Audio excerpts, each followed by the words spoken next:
What's happening, fandoms? Welcome back to the channel. If you're new here, We react to music videos and shows. today we're going back to Mr. Eric Voss and the new Rockstars. We're getting a Mandalorian episode 4 breakdown. This one was about the foundling, and we had two foundlings, Hazvizla's son and Grogu. Oh, yeah. And they were kind of head to head with each other, and Grogu won. I know. That was so amazing. I'm excited to see what Eric has for things that we missed. I'm betting we saw a lot of it, but there was certainly some stuff that we will not have recognized. So let's go, Eric. Welcome back to New Rockstars. I'm Eric Voss, and this is a breakdown of The Mandalorian Season 3, Episode 4, Chapter 20, The Foundling, referring to Ragnar Vizsla, who at this point has got to be begging the covert to find a new training spot because, good lord, just spar inside. But also referring to the foundling Grogu, Yeah, that whose beach escape is from the so Jedi Temple dangerous. was finally revealed, delivered by Jedi Master Kelleran Beck, played by Ahmed Best. Before playing Master Kelleran on the kids' game show, our man played Jar Jar Binks. I feel like it's You're Ahmed right. who was found, and we who were found. Let's break down this victorious episode scene by scene for the details you might have missed. And by the way, if you're going to WonderCon, New Rockstars is hosting a panel on Friday, March 24th at 2:30 p.m. We'd love to see you there. And subscribe to our Where new is channel, that? The Deep Dive, and you can support our I know. growing network with Armando-inspired shirts at nerdriot.shop. If you grab one of these, you can write in a custom shout-out that will feature in our Wookiee Leaks after shows. Okay, this episode opens back on the covert of the Children of the Watch with the blast of this instrument. This deep bass horn feels like the start of the covert's morning of training, but also something perhaps done in an attempt to ward off predators. Good luck with that. We push in on this waterfront from Yeah. both the air and then from the water, the two places that their animal predators will attack them from. On this Right. waterfront, we see the covert training, hand-to-hand combat against each other and against dummies, fighting with staffs, That's true. scaling walls with wires, and shooting the water, which at first seems random, but if you think about it, they're actually doing this to ward off attacks from that giant dinosaur gator who attacked them last time. Again, it would just be easier to train in the cave. But the armor's like, no, I like to put my feet up. Take this roughhousing outside. We see pairings fighting with vibro blades and flamethrowers. But Yeah. Grogu, our little sensitive boy, a classic kid who probably prefer a Fisher-Price wishing well, here is playing with some crabs who crawl past him like it's Squid Game, red light, green light. Mando tells him to put down the rocks, but Dad, they're not rocks, they're shells. Grogu can see life in detail where others see nothing. As Din takes Grogu away, notice how all these rocks rise and scurry into the water. Yeah. Grogu Yeah. shares a calmness with animals that others do not have. The crates behind him as they train are stamped with a Mythosaur symbol and some Mandoa letters. It's so hard to translate Mandoa, but I'm pretty sure this is F or N OC-G and then F or N OC-J. Grogu is paired up with Ragnar, that's a foundling who was baptized in chapter 17, played by Wesley Kimmel. Remember, in his baptism, he did not finish the creed. Could that be why he was cursed to be taken by the animals of this planet? Din says that Grogu needs to rise from foundling to apprentice.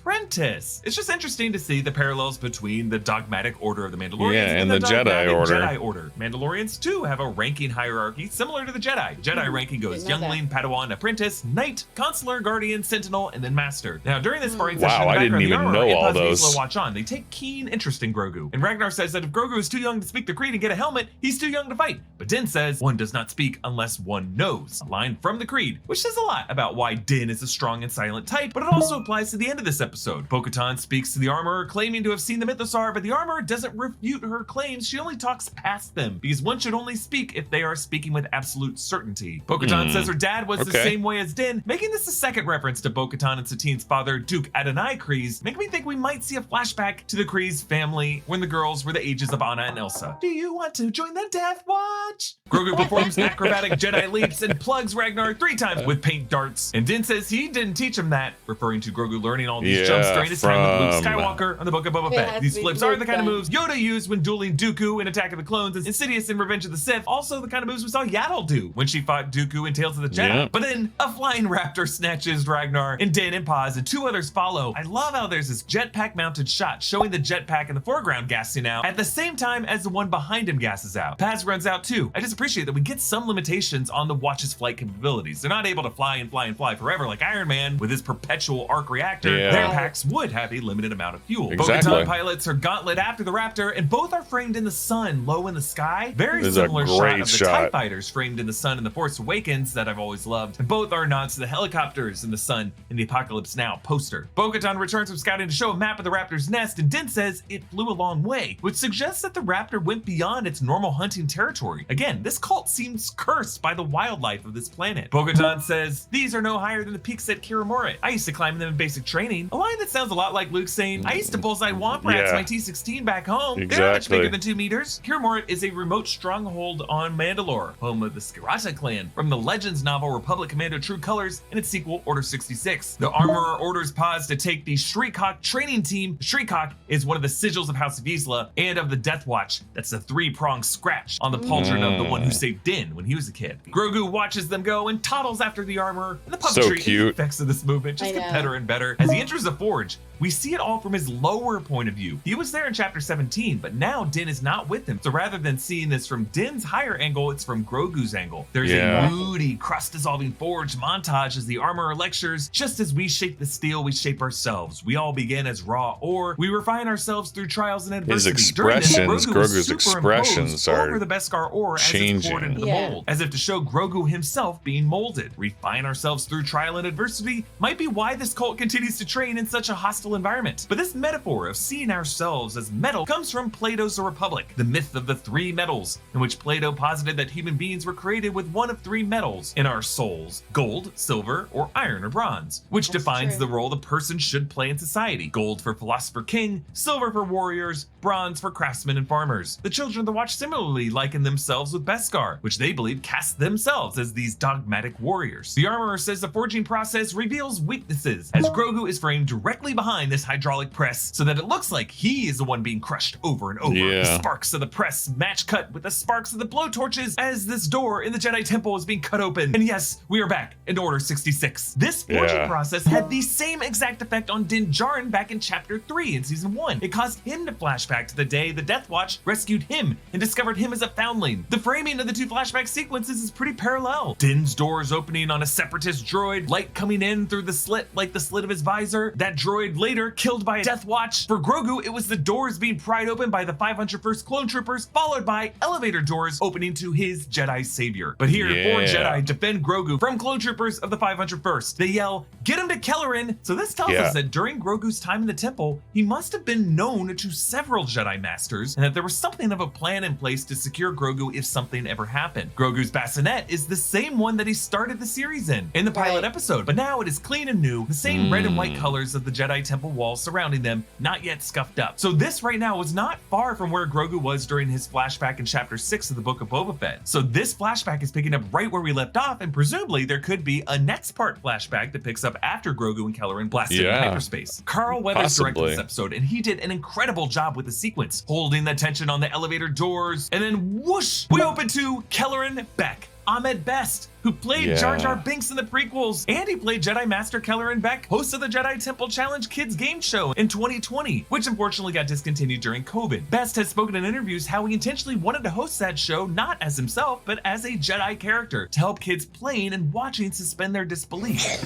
Use the Force of your core.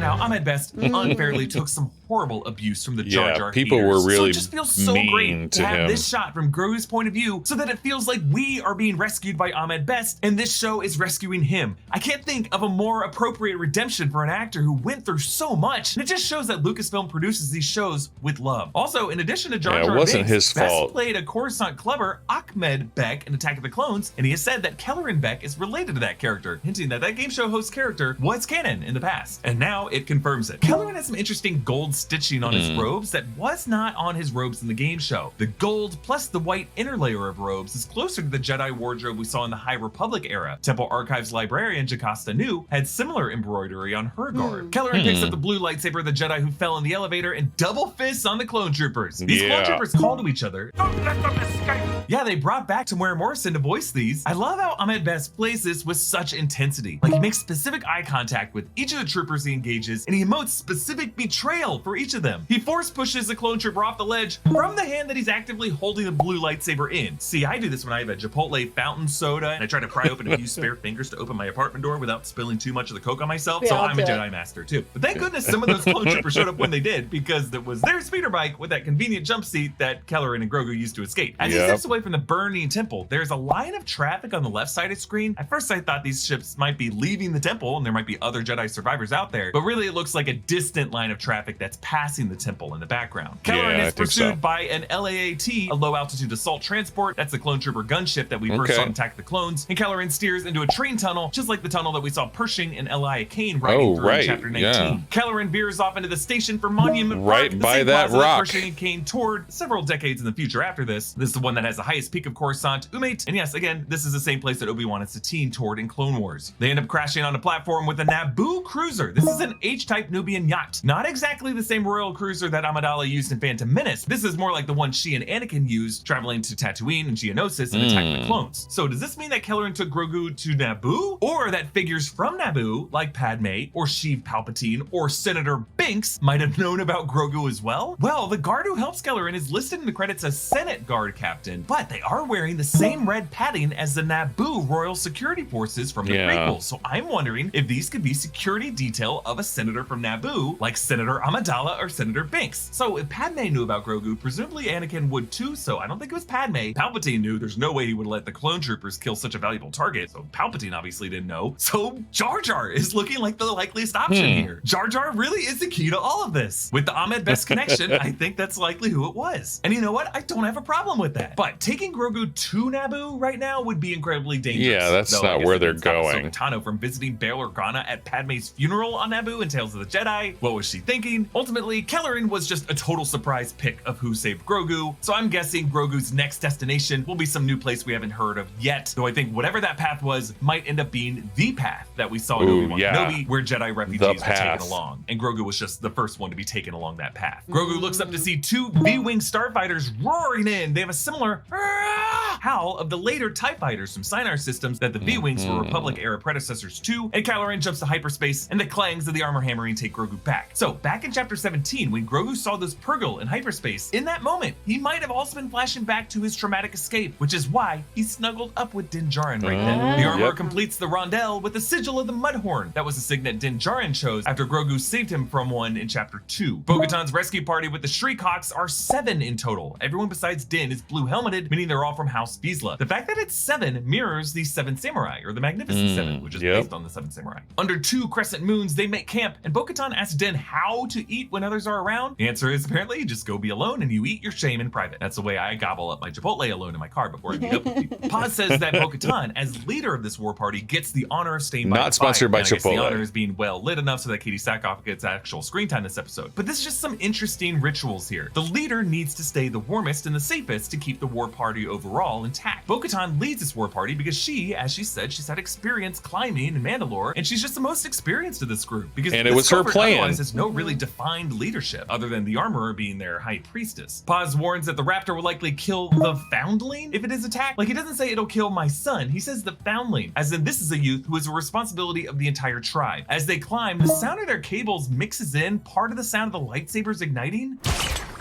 Yeah, you hear the burst release, but without the searing burn sound and the hum that follows it, rather the wobble of a metallic cable that follows it now. They climb up to the nest, where horrifyingly there is a Beskar helmet of one of the past kids the raptor snatched. And there are some buzzing insects around that dry grass, likely swarming some currently rotting flesh. Paz Leroy Jenkins is into the nest, where 3 giant infant raptors attack. The mama raptor coughs up Ragnar. One could only imagine what he went through, but we know Boba Fett's Mandalorian armor helped him survive inside the Sarlacc. Either way, Ragnar here is bone dry. Just a bit odd. The raptor takes off with both Paz and Ragnar, and we know flying off until their jetpacks run out is its tactic, so there's a natural ticking clock to this chase. Bo-Katan gets swatted by a wing, and she loses one of her night owl pauldrons. You do see it here, which the raptor, you could say, might have done her a favor. The animals of this planet, guided by simple nature, or guided by some spiritual force to get these cultists to where they need to be. While the others just piss off the raptor with their cables, only Bo-Katan sticks. She hooks it, sticks a vibroblade above the eye, and the raptor releases Paz. Yes, it's Din who snares the wing and immediately vibroblades to the talon before the raptor can wriggle free. Ragnar's loose and Din scoops him up and we hear a blast of the flute. So interesting to point out here, Bo-Katan goes for the giant eye to tame the beast, like her connection with the giant eye of the Mythosaur. Din Djarin saves the kid, like his connection with Grogu. The raptor flails in the water and there's always a bigger fish. He gets snapped up by that same gator species as the one we saw in chapter 17, like the So many Mosasaur, the reactors Pteranodon said in Jurassic that. World. Now in chapter 17, that guy got blown up, but this one proves that the water is filled with these big boys. Paz adorably pulls his son in close, and Din, watching them upon return, immediately picks up Grogu. So seeing Paz fear for his son gave him his own fear for being apart from his little boy. They brought back the 3 raptor babies. No clue how they all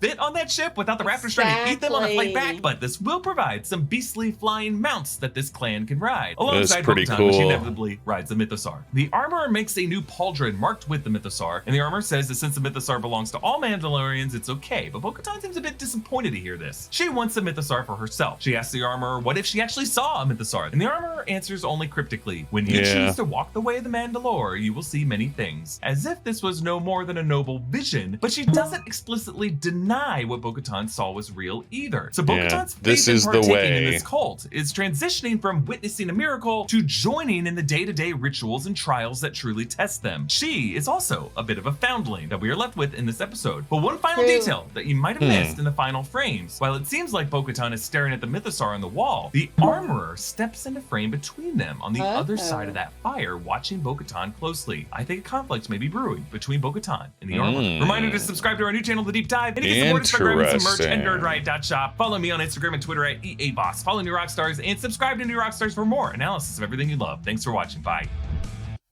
Wow. Oof. We missed like probably a handful. Yeah. I had no idea that that there was a Mandalorian alphabet that they had created. Usually they there's a single like galaxy-wide alphabet called Arabesh, which they always like Eric and his team always like translate Arabesh stuff because that's a well-known cipher. It's easy to do, but I didn't know there was a Mando language. So that's kind of fun to learn that. And then obviously some of the connections between Ahmed Best, the guy who played Jar Jar Binks, but then also for them to connect, well, who could possibly be actively assisting Grogu, and going through that list, and it's, you know, he's probably right. It probably was Senator Jar Jar Binks that was the one responsible for that ship being there to be able to take off with Keller and Beck and Grogu. The training for Grogu has to be, you know, his other father. Oh yeah.